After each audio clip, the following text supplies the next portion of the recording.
बघा, पिसिमल distribution of cash त्यातली जी surplus capital method आहे तिचा आपण आज पहिला प्रॉब्लेम घेणार आहोत. काल मी तुम्हाला तो प्रॉब्लेम गुगल क्लासरूमला शेअर केलेला आहे.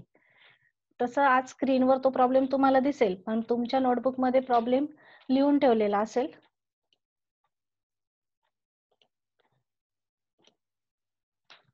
बघा, स्क्रीनवर तुम्हाला प्रॉब्लेम दिसतोय. मी आधी प्रॉब्लेम एक्सप्लेन करते, त्यानंतर तुम्हाला स्टेटमेंट आखण्यासाठी वेळ देते.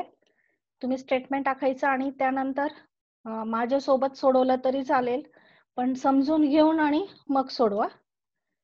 बघा, सरप्लस कॅपिटल मेथडचा फर्स्ट प्रॉब्लेम आपण आज घेतोय. मी आधी प्रॉब्लेम तुम्हाला एक्सप्लेन करते, त्यानंतर आपण स्टेटमेंट आखणार आहोत. Following is the balance sheet of messrs A, B and C as on 31st December 2018, sharing profits and losses in the ratio of 40% is to 40% is to 20%. म्हणजे त्या ए, बी आणि सी तिघे जण पार्टनर आहेत. त्यांचं आपल्याला बॅलन्स शीट दिलेलं आहे 31 डिसेंबर 2018चं आणि त्यांचा प्रॉफिट शेअरिंग रेशो आहे 40%, 40% आणि 20%. आता जे बॅलन्स शीट आहे त्याची ऍसेट साइड फार महत्वाची नसते, कारण ऍसेट साइडची आपण फक्त कॅश कन्सिडर करणार आहोत किंवा प्रॉफिट अँड लॉसचा जर बॅलन्स असेल तर तो आपण विचारात घेणार आहोत ऍसेट साइडचा. आणि लायबिलिटी साइड मात्र संपूर्ण लायबिलिटी साइड आपल्यासाठी महत्वाची आहे, कारण की लायबिलिटी साइडला ज्या लायबिलिटीज आहेत त्यांना आपल्याला पैसे पेड करायचे. त्यामुळे ऍसेट साइडला आपण फक्त कॅश आणि प्रॉफिट अँड लॉस आहे का ते चेक करू. प्रॉफिट अँड लॉस नाहीये, कॅशचा बॅलन्स आहे 4000 रुपये, तो आपण विचारात घेणार आहोत. आणि लायबिलिटी साइड, पूर्ण लायबिलिटी साइड आपल्यासाठी महत्वाची आहे. बघा, लायबिलिटी साइडला कॅपिटल आहे तिघांचं. ए चं कॅपिटल आहे 30,000, बी चं कॅपिटल आहे 24,000 24,000 आणि सी चं कॅपिटल आहे 8,000 8,000 रुपये. त्यानंतर एकच लायबिलिटी आहे बिल्स पेएबल 30,000 रुपये आणि बॅलन्स शीटची टॅली टोटल दिलेली आहे.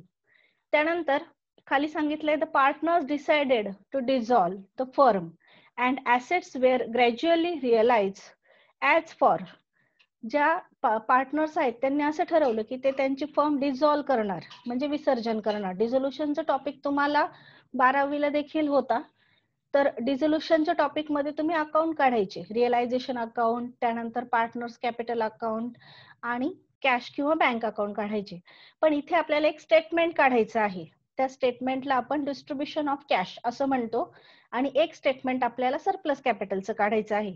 मग ऍसेट्स ज्या विकल्यात त्या विकून जे पैसे आलेले आहेत ते पैसे टप्प्याटप्प्याने आलेले आहेत. त्यातला पहिला टप्पा आलेला आहे 15 जानेवारीला, 15 जानेवारी 2019ला 20,000 रुपये. त्यानंतर दुसरा हप्ता जो आहे तो आलाय 24 फेब्रुवारीला 30,000 रुपये आणि तिसरा हप्ता आलाय मार्च मध्ये 18,000 रुपये. म्हणजे आपण ज्या ऍसेट्स विकल्या त्यातून जे पैसे आलेले आहेत ते एकूण 3 हप्त्यात पैसे आलेले आहेत. एकदा 20,000, एकदा 30,000 आणि एकदा 18,000. आता ह्या इन्फॉर्मेशन वरून आपल्याला 2 स्टेटमेंट काढायचे आहेत. You are required to prepare statement showing surplus capital. पहिलं स्टेटमेंट आपल्याला काढायचंय सरप्लस कॅपिटलचं आणि सेकंड स्टेटमेंट काढायचंय statement of distribution of cash as per proportionate capital method. जी सरप्लस कॅपिटल मेथड आहे तिलाच प्रपोर्शनेट कॅपिटल मेथड असं देखील म्हणतात. तर मग आपण 2 स्टेटमेंट काढायचे आहेत. त्यापैकी सरप्लस कॅपिटलचं जे स्टेटमेंट आहे त्याचं फॉर्मॅट आपण कालच पाहिलेलं आहे. त्या फॉर्मॅट नुसार आपण आपलं पहिलं स्टेटमेंट काढणार आहोत. आता इथे 3 पार्टनर आहेत, त्यामुळे अमाऊंटचे 3 कॉलम करा आणि पर्टिक्युलरचा 1 कॉलम करा. त्याआधी तुम्हाला मी रेशो जो आहे तो कसा कॅल्क्युलेट करायचा ते दाखवते. बघा, त्यांचा प्रॉफिट शेअरिंग रेशो दिलेला आहे 40%, 40%, 20%. मग तुम्ही एक वर्किंग नोट लिहून घ्या, तिथे घ्या प्रॉफिट शेअरिंग रेशो 40%, 40%, 20%. तुम्हाला कॅल्सी अलाउड आहे, त्यामुळे तुम्ही डायरेक्ट जरी कॅल्सीवर कॅल्क्युलेशन केलं तरी चालू शकतं, किंवा मॅन्युअली कॅल्क्युलेशन करायचं असेल तर 0 आपण कॅन्सल करू अगोदर, म्हणजे त्यांचा रेशो येईल 4:2. मग 4:2 0 कॅन्सल केला. आता अशी संख्या बघायची की जिने 4ला पण भाग जाईल, ह्या 4ला पण जाईल आणि 2ला पण जाईल. तर मग 2 ने जातो. 2×4, 2×4, 2×1, म्हणजे 2:1 हा त्यांचा काय झाला, फायनल रेशो झाला. तिघांचा रेशो झाला 2:1. हा रेशो तुम्ही लिहून घ्या ऍज अ वर्किंग नोट म्हणून. प्रॉफिट शेअरिंग रेशो 40%, 40%, 20% दिलेला होता. तो आपण अगोदर 0 कॅन्सल करून घेऊ. 4:2 असा रेशो येतो आणि त्याला पुन्हा 2 ने भाग दिला तर 2×4, 2×4 आणि 2×2 म्हणजे फायनल रेशो आला 2:1. हे लिहून घ्या. लिहून झालं की रेज हँड करा.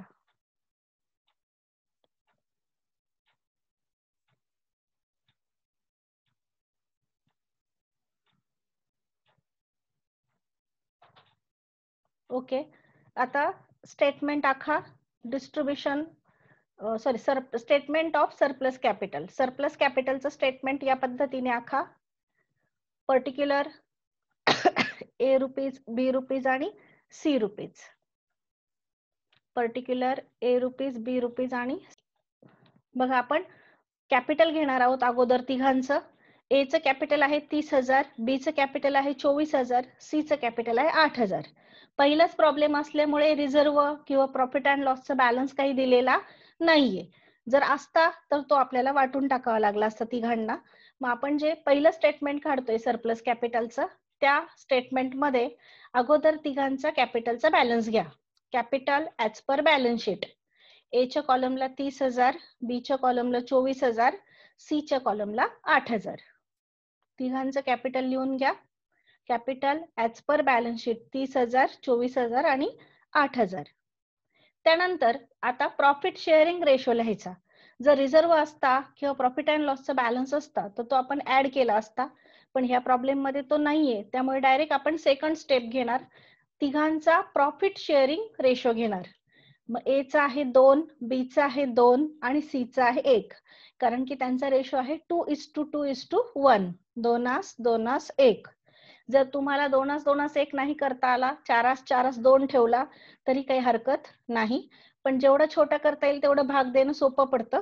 त्यामुळे प्रॉफिट शेअरिंग रेशो आपण या पद्धतीने काढून घेतलेला आहे. मग आपण तिघांचा प्रॉफिट शेअरिंग रेशो लिहिला 2, 2 आणि 1. आता युनिट व्हॅल्यू काढायची. कशी काढायची? तर 30,000ला 2 ने भाग द्यायचा, 24,000ला 2 ने भाग द्यायचा, 8,000ला 1 ने भाग द्यायचा. म्हणजे प्रत्येकाच्या कॅपिटलला त्यांच्या रेशोने भाग द्यायचा आणि जे उत्तर येईल त्याला म्हणायचं युनिट व्हॅल्यू. कंसात भागाकाराचं चिन्ह दाखवलंय. मग 30,000ला 2 ने भाग दिला, 15,000 उत्तर आलं. 24,000ला 2 ने भाग द्या, 12,000 रुपये उत्तर येते. आणि 8,000ला 1 ने भाग द्या म्हणजे 8,000 उत्तर येते. तिघांची आपण युनिट व्हॅल्यू काढली. ए ची आली 15,000, बी ची आली 12,000, सी ची आली 8,000. युनिट व्हॅल्यू म्हणजे काय? तर कॅपिटलला आपण त्यांच्या प्रॉफिट शेअरिंग रेशोने भाग दिला. आता तिघांच्या युनिट व्हॅल्यू मध्ये जी सी ची युनिट व्हॅल्यू आहे ती कमी आहे 8,000 रुपये. मग त्याला आपण बेस घेणार आणि त्यावरून प्रपोर्शनेट कॅपिटल काढणार.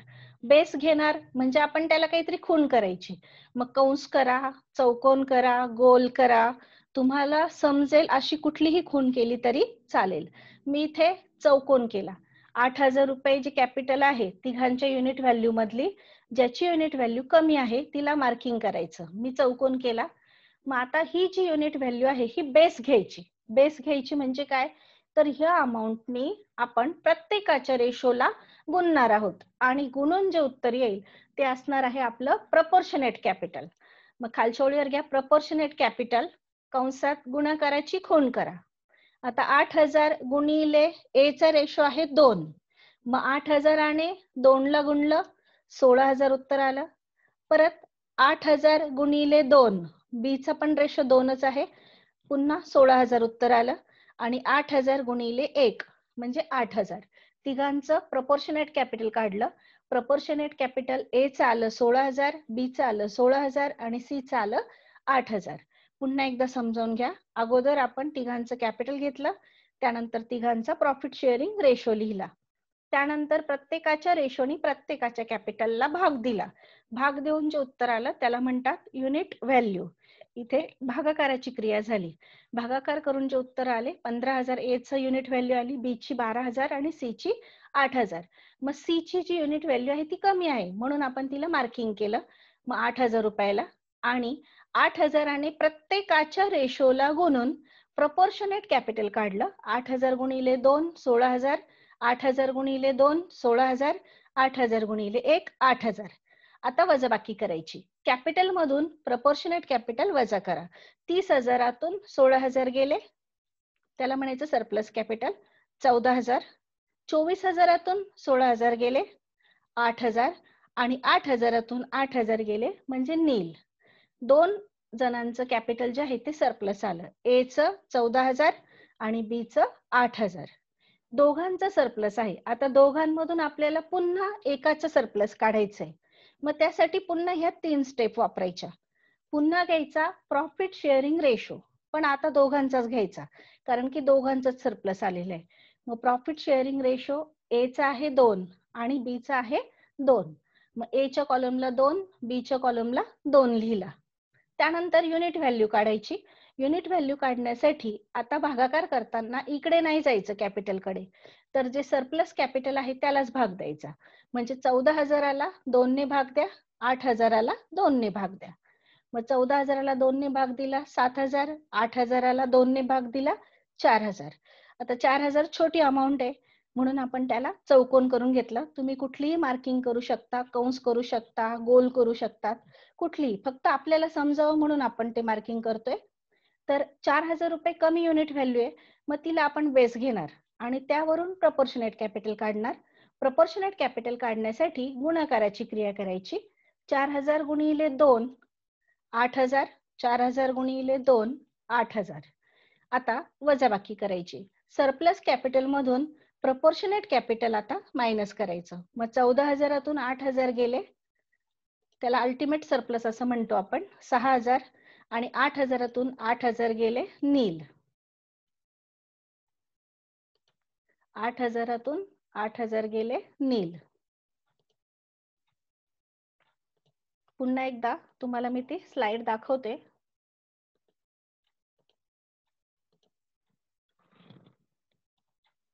इथे नील घ्यायचंय.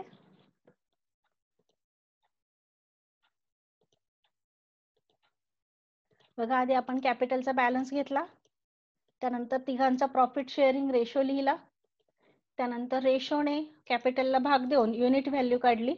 त्यातली सी ची युनिट व्हॅल्यू कमी आली, तिला बेस घेऊन आपण प्रपोर्शनेट कॅपिटल काढलं. 8,000ने 2 ला गुणलं, 8,000ने 2 ला गुणलं, 8,000ने 1 ला गुणलं. तिघांचं प्रपोर्शनेट कॅपिटल आलं 16,000, 16,000 आणि 8,000. त्यानंतर वजाबाकी केली. कॅपिटल मधून प्रपोर्शनेट कॅपिटल मायनस केलं आणि जी बॅलन्सिंग फिगर आली त्याला सरप्लस कॅपिटल म्हणतात. ते दोघांचं आलं, एक नील आला. जो बेस घेतो आपण तो नेहमी नील होतो. मग 14,000 आणि 8,000 असं दोघांचं सरप्लस कॅपिटल आलं. पुन्हा दोघांमधून एक सरप्लस काढायचं होतं, त्याला आपण अल्टिमेट सरप्लस असं म्हणतो, म्हणून पुन्हा रेशो घेतला, पण आता दोघांचाच घेतला. त्यानंतर युनिट व्हॅल्यू कॅल्क्युलेट केली. युनिट व्हॅल्यू कॅल्क्युलेट करताना भागाकाराची क्रिया केली. सरप्लस कॅपिटलला प्रॉफिट शेअरिंग रेशोने भाग दिला. मग एकाची युनिट, ए ची युनिट व्हॅल्यू आली 7,000 रुपये, बी ची 4,000. मग त्यानंतर 4,000ला मार्किंग केली, त्यावरून प्रपोर्शनेट कॅपिटल काढलं. 4,000 गुणिले 2, 4,000 गुणिले 2 8,000 रुपये आले. 14,000तून म्हणजे सरप्लस कॅपिटल मधून प्रपोर्शनेट कॅपिटल मायनस केलं, तर ए चं अल्टिमेट सरप्लस आलं 6,000 आणि बी ला नील उत्तर आलं, कारण 8,000तून 8,000 वजा केले. आता जेव्हा आपण कॅपिटलला पैसे परत करू, म्हणजे ए, बी आणि सी तिघांना जेव्हा आपण पैसे परत करू, त्यावेळेला आपल्याला जो क्रम घ्यायचा आहे तो क्रम या पद्धतीने घ्यायचा आहे. आधी आपण अल्टिमेट सरप्लस पेड करणार, म्हणजे ए ला 6,000 रुपये आपण अगोदर परत करणार. त्यानंतर जर आपल्याकडे पैसे उरले तर आपण सरप्लस कॅपिटल पेड करतो. सरप्लस कॅपिटल पेड करताना ए चं सरप्लस 14,000 आहे आणि बी चं 8,000 आहे. पण ए ला 14,000 पैकी ऑलरेडी आपण 6,000 रुपये पेड केलेले असणार, म्हणून 14,000तून 6,000 मायनस करायचे, म्हणजे ए ला 8,000 द्यायचे आणि बी ला देखील 8,000 द्यायचे. आणि त्यानंतर पण आपल्याकडे जर पैसे शिल्लक राहिले तर मग तिघांना द्यायचे त्यांच्या प्रॉफिट शेअरिंग रेशो मध्ये 2:1 मध्ये. म्हणजे जेव्हा आपण कॅपिटल रिफंड करू त्यावेळेला आधी अल्टिमेट सरप्लस पेड करायचं, ए ला 6,000 रुपये. त्यानंतर सरप्लस पेड करायचं. सरप्लस पेड करताना ए ला 14,000 पैकी 6 ऑलरेडी पेड असणार आहे, ते मायनस करून 8,000 द्यायचे आणि बी ला 8,000 द्यायचे आणि नंतर शिल्लक राहिलेल्या पैशातून तिघांना द्यायचे त्यांच्या प्रॉफिट शेअरिंग रेशो मध्ये. सर्वांचं हे स्टेटमेंट लिहून झालं असेल, त्यामुळे आता आपण सेकंड स्टेटमेंट आखणार आहोत. ते आहे डिस्ट्रीब्युशन ऑफ कॅशचं. सेकंड स्टेटमेंट आखा या पद्धतीने. Statement of distribution of cash. त्याला कॉलम करताना पर्टिक्युलर कॅशचं एक कॉलम, बिल्स पेएबलचं एक कॉलम, जेवढ्या लायबिलिटीज असतील तेवढे कॉलम आपण करत असतो. आता एकच लायबिलिटी असल्यामुळे आपण एकच कॉलम करतोय लायबिलिटीचा. आणि कॅपिटलचे मात्र कॅपिटलचं एक कॉलम करायचं आणि त्यात पुन्हा 3 कॉलम करायचे, ए, बी आणि सी. या पद्धतीने कॉलम आखा. आडव्या रेषा मारू नका, कारण की आडव्या रेषा तुमच्या नोटबुकला असतातच, त्या नोटबुकच्याच रेषा आपण वापरणार आहोत. फक्त उभ्या रेषा मारा आणि पर्टिक्युलर मध्ये इथे खाली 2019 एकदाच लिहून टाका, कारण की आपल्याला जे इन्स्टॉलमेंट येणार आहेत ऍसेट विकून आलेले पैसे ते हप्त्याने येणार आहे आणि त्याचे आपल्याला डेट्स लिहायचे आहेत. त्यामुळे इथे एकदाच 2019 लिहून टाका. आपल्याला 18चं बॅलन्स शीट दिलेलं आहे, त्यामुळे आपण 2019 पासून पेमेंटला सुरुवात करणार आहोत. सर्वांनी स्टेटमेंट आखून झाल्यानंतर रेज हँड करा, सुरुवात करू. बघा, हे जे स्टेटमेंट आहे ह्या स्टेटमेंटला आधी आपण सर्व अमाउंट घेणार आहोत. म्हणजे बॅलन्स शीटला दिलेली कॅशची अमाऊंट, बॅलन्स शीटला दिलेली बिल्स पेएबलची अमाऊंट आणि बॅलन्स शीटला दिलेली कॅपिटलची अमाऊंट, या तीनही अमाऊंट घ्यायच्या. त्याला म्हणायचं balances as per balance sheet. तिन्ही अमाऊंट घ्या. Balances as per balance sheet. Cash आपल्याला ऍसेट साइडला दिलेली आहे 4,000 रुपये. त्यानंतर बिल्स पेएबल आपल्याला लायबिलिटी साइडला दिले 30,000, 30,000. ए चं कॅपिटल आहे 30,000, 30,000. बी चं कॅपिटल आहे 24,000, 24,000. आणि सी चं कॅपिटल आहे 8,000, 8,000. तिघांचं आपण कॅपिटल घेतलं, बिल्स पेएबलची अमाऊंट घेतली आणि कॅश घेतली. आता बघा, आपल्याकडे अगोदरची कॅश शिल्लक आहे 4,000 रुपये. मग जोपर्यंत आपण ही संपवत नाही तोपर्यंत आपण ऍसेट विकून आलेले पैसे घेणार नाही आहोत. मग आपल्याकडे जी 4,000 रुपये कॅश आहे ती कुणाला द्यायची? तर आपल्याकडे ऑप्शन्स आहेत, बिल्स पेएबल, ए चं कॅपिटल, बी चं कॅपिटल आणि सी चं कॅपिटल. मी तुम्हाला पेमेंट ऑर्डर दिलेली आहे. पेमेंट ऑर्डर नुसार कुठलीही प्रोव्हिजन असेल तर ती आपण अगोदर करतो, पण ह्या प्रॉब्लेम मध्ये प्रोव्हिजन नव्हती. त्यानंतर सेक्युअर्ड लोन असेल तर ते आपण पेड करतो, ते पण ह्या प्रॉब्लेम मध्ये नव्हतं. त्यानंतर आपण प्रेफरन्शियल क्रेडिटर्स म्हणजे गव्हर्नमेंट ड्यूज देतो, टॅक्सेस वगैरे, ते पण ह्या प्रॉब्लेम मध्ये नव्हते. त्यानंतर आपण थर्ड पार्टी लायबिलिटीज देतो. मग थर्ड पार्टी लायबिलिटीज मध्ये क्रेडिटर्स, बिल्स पेएबल यांचा समावेश होतो. मग इथे एकच लायबिलिटी आहे बिल्स पेएबल. म्हणजे याचा अर्थ असा आहे की जोपर्यंत बिल्स पेएबलचे 30,000 रुपये देऊन होत नाही तोपर्यंत आपण कॅपिटलला पैसे देऊ शकत नाही. म्हणून आपल्याकडे असलेले 4,000 रुपये कुणाला द्यायचे? बिल्स पेएबलला. मग खालच्या ओळीवर म्हणाले पेड टू बिल्स पेएबल. कॅशच्या कॉलम मध्ये 4,000 वजा करा आणि बिल्स पेएबलच्या कॉलम मध्ये 4,000 रुपये वजा करा. कॅशच्या कॉलम मध्ये 4,000 आणि बिल्स पेएबलच्या कॉलम मध्ये 4,000 वजा करा. वजा बाकी करून तुमची जी कॅश आहे ती नील येईल, कारण 4,000तून 4,000 गेले, पैसे संपले म्हणजे नील.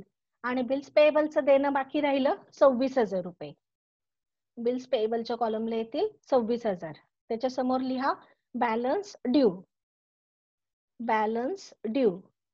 बघा, आपल्याकडे बॅलन्स शीटची 4,000 रुपये कॅश होती, ती आपण आपली जी लायबिलिटी होती बिल्स पेएबल नावाची त्यांना पेड केली. म्हणून कॅश मधून 4,000 वजा केले आणि बिल्स पेएबल मधून 4,000 वजा केले. 4,000तून 4,000 गेले, कॅश संपली, नील. आणि बिल्स पेएबलचा बॅलन्स देणं बाकी राहिलेला आहे 26,000 रुपये. आता आपल्याकडचे पैसे संपले म्हणून आपण फर्स्ट रिअलायझेशन घेणार, जे आपल्याला प्रॉब्लेम मध्ये दिलेलं होतं.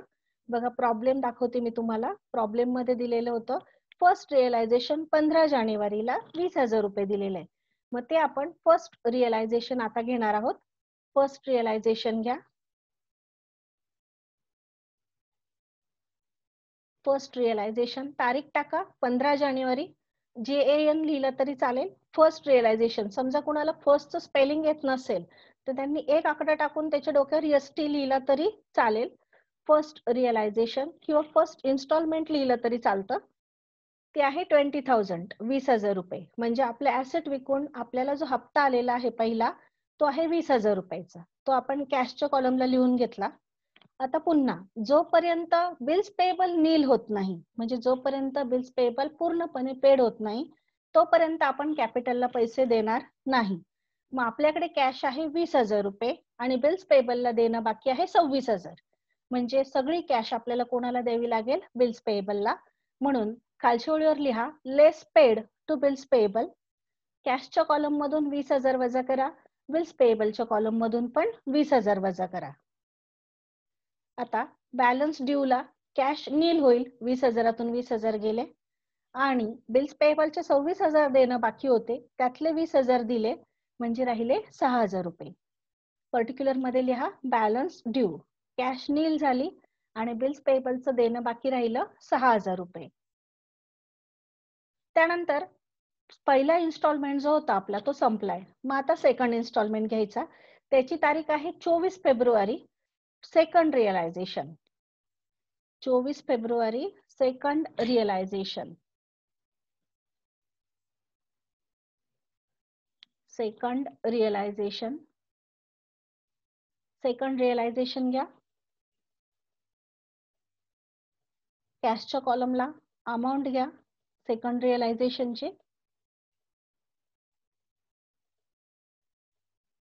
बघा सेकंड रिअलायझेशनची अमाऊंट आहे 30,000, 30,000 रुपये. आता आपल्याला बिल्स पेएबलला देणं बाकी आहे फक्त 6,000 रुपये आणि कॅश आहे आपल्याकडे 30,000 रुपये. मग 6,000 रुपये आपण देऊ शकतो 30 पैकी. म्हणून less paid to bills payable, cash मधून 6,000 वजा करायचे, कारण की ज्याला जेवढं देणं बाकी असेल तेवढेच पैसे देतो आपण, एक्सेस पैसे नाही देत. त्यामुळे कॅशच्या कॉलम मधून 6,000 वजा करा, बिल्स पेएबलच्या कॉलम मधून 6,000 वजा करा. कॅशचा बॅलन्स राहिलं 24,000 आणि बिल्स पेएबल आता नील झाले. पण इथे आपण बॅलन्स ड्यू नाही लिहिलं, कारण की ही इन्स्टॉलमेंट जी आहे त्यातले पैसे अजून आपल्याकडे शिल्लक आहेत, संपलेले नाही. जेव्हा पैसे संपतात तेव्हा आपण बॅलन्स ड्यू दाखवतो. आपल्याकडे आता 24,000 रुपये शिल्लक आहेत आणि बिल्स पेएबलची पूर्ण अमाऊंट आता आपण पेड केलेली आहे. बिल्स पेएबल आपण आपल्या बॅलन्स शीटच्या कॅश मधून 4,000 दिले, त्यानंतर पहिला इन्स्टॉलमेंट 20,000चा होता त्यातून 20,000 दिले आणि राहिलेले 6,000 रुपये सेकंड इन्स्टॉलमेंट मधून दिले. आता आपल्याकडे 24,000 रुपये कॅश शिल्लक आहे आणि ही कॅश आपण देणार आहोत A, B आणि C म्हणजे आपल्या पार्टनर्सला. मग आता पार्टनर्सला पैसे देताना कोणत्या क्रमाने द्यायचे, तर त्यासाठी आपण आपलं पहिलं स्टेटमेंट पाहणार आहोत. आपलं जे स्टेटमेंट होतं डिस्ट्रीब्युशन सरप्लस कॅपिटलचं, ते स्टेटमेंट पहा. या स्टेटमेंटमध्ये आपण जे अल्टिमेट सरप्लस कॅल्क्युलेट केलेलं होतं ते अगोदर आपण पेड करणार आहोत. मग अल्टिमेट सरप्लस जे आहे ते कुणाच्या कॉलमला होतं बघा, अल्टिमेट सरप्लस होतं A च्या कॉलमला आणि त्याची अमाऊंट होती 6,000 रुपये. म्हणजे आपण अगोदर A ला पेड करणार आहोत. किती रुपये? 6,000 रुपये. बघा अल्टिमेट सरप्लस आधी पेड करायचं 6,000 रुपये A ला, त्यानंतर सरप्लस पेड करायचं. मग 14,000 A चं होतं, त्यातून 6 मायनस करून 8,000 A ला आणि 8,000 B ला आणि नंतर पैसे शिल्लक राहिले तर तिघांना द्यायची त्यांच्या प्रॉफिट शेअरिंग रेशो मध्ये. या क्रमाने आपण आता जाणार आहोत. मग बघा आपल्या स्टेटमेंटकडे या परत. स्टेटमेंट मध्ये लेस पेड टू A कंसात लिहा अल्टिमेट सरप्लस. कॅशच्या कॉलमला 6,000 वजा करा, A च्या कॉलमला 6,000 वजा करा. हे आपण कुठून घेतले 6,000? आपल्या पहिल्या सरप्लस कॅपिटलचं जे स्टेटमेंट आहे त्या स्टेटमेंट मध्ये अल्टिमेट सरप्लस A च्या कॉलमला आलेलं होतं 6,000 रुपये. ती अमाऊंट आपण इथे घेतली. A च्या कॉलम मधून पण 6,000 वजा करायचे आणि कॅश मधून पण 6,000 वजा करायचे. आता 24,000तून 6,000 गेले, 18,000 रुपये कॅश शिल्लक राहिली. A च्या कॉलमला 30,000तून 6,000 गेले, 24,000 रुपये शिल्लक राहिले. सर्वजण इथपर्यंत आले असतील. बघा आपण अल्टिमेट सरप्लस पेड केलंय, 24,000 रुपये कॅश होती आपल्याकडे, त्यातून 6,000 रुपये अल्टिमेट सरप्लस पेड केलं. कॅश मध्ये 18,000 शिल्लक आहेत आणि A च्या कॅपिटलला आता 24,000 शिल्लक आहेत. आता हे 18,000 रुपयातून आपल्याला द्यायचंय सरप्लस कॅपिटल.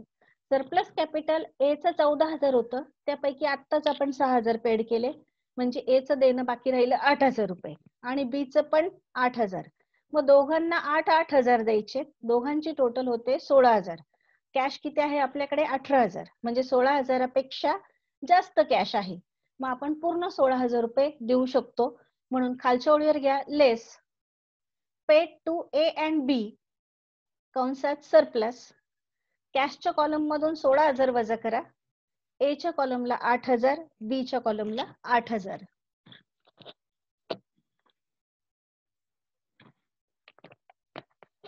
वजाबाकी करा. 18,000तून 16,000 गेले, कॅश मध्ये राहिले 2,000. त्यानंतर 24,000तून 8,000 गेले, ए च्या कॉलमला राहिले 16,000. बी चं कॅपिटलच 24,000 होतं, त्यातून 8,000 गेले, म्हणजे राहिले 16,000 रुपये. आणि सी ला आपण अजून पैसे दिलेले नाहीये.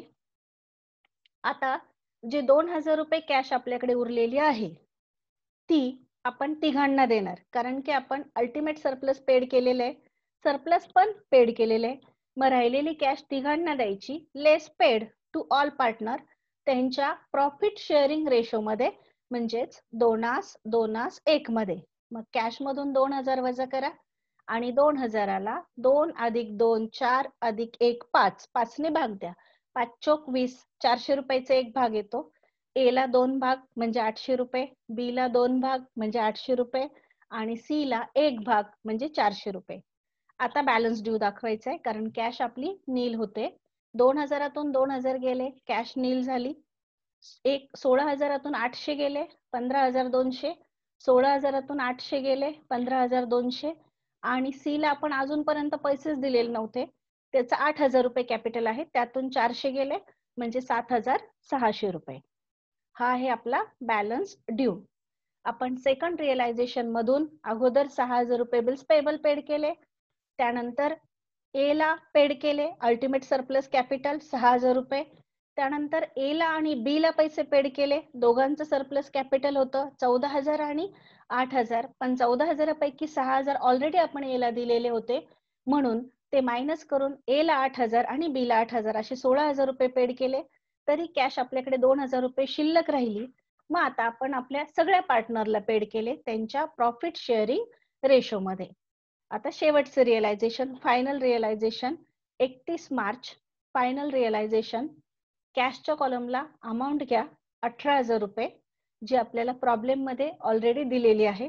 आता आपण अल्टिमेट सरप्लस पेड केले, सरप्लस पेड केले, त्यामुळे इथून पुढे येणारे सगळे पैसे सगळ्या पार्टनरला द्यायचे त्यांच्या प्रॉफिट शेअरिंग रेशो मध्ये. मग लिहा less paid to all partner 2:1.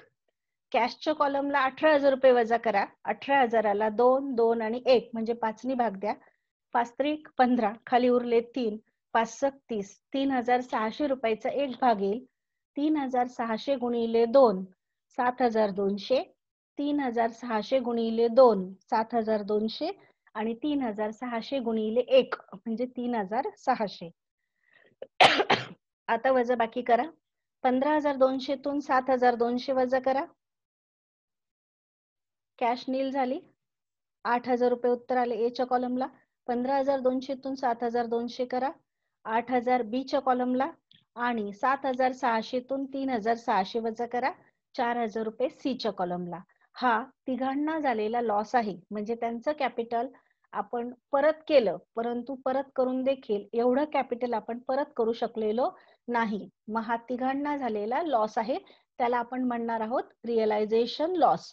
आणि तो बरोबर त्यांच्या प्रॉफिट शेअरिंग रेशो मध्ये येतो बघा. 8,000, 8,000 आणि 4,000 0 0 जर कॅन्सल केले आपण तर 4 1 4, 4 2 8, 4 2 8 म्हणजे 2:1 मध्ये.